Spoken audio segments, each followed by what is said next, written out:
এক ছিল শান্ত একটা গ্রাম। সেই গ্রামে থাকতো দুই ভাই, বড় ভাই অর্ণব আর ছোট ভাই অয়ন। বাবা মা ছোটবেলায় মারা গিয়েছিলেন, তাই তারা দুজন একে অপরকেই পরিবারের মতো আগলে রাখত। অর্ণব ছিল দায়িত্ববান, সারা দিন মাঠে কাজ করে সংসার চালাতো, আর অয়ন পড়াশোনা করত। সে স্বপ্ন দেখত বড় হয়ে গ্রামের সবার উপকার করবে।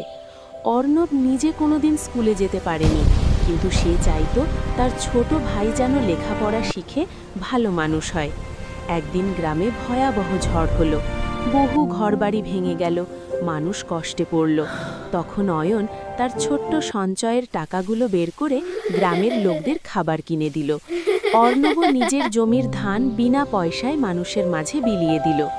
লোকে বলল, দুই ভাই ঠিকই বাবা মায়ের শিক্ষা ধরে রেখেছে, নিজে বাঁচো, অন্যকেও বাঁচতে দাও। কয়েক বছর পর অয়ন সত্যিই পড়াশোনা করে গ্রামের ডাক্তার হলো। সে বলল, আজ আমি যা হয়েছি সবই আমার দাদার জন্য। অর্ণব হাসল এবং বলল, ভাই থাকলে পৃথিবী কখনো একা লাগে না। সেই থেকে দুই ভাই মিলে গ্রামের মানুষের জন্য কাজ করতে লাগলো।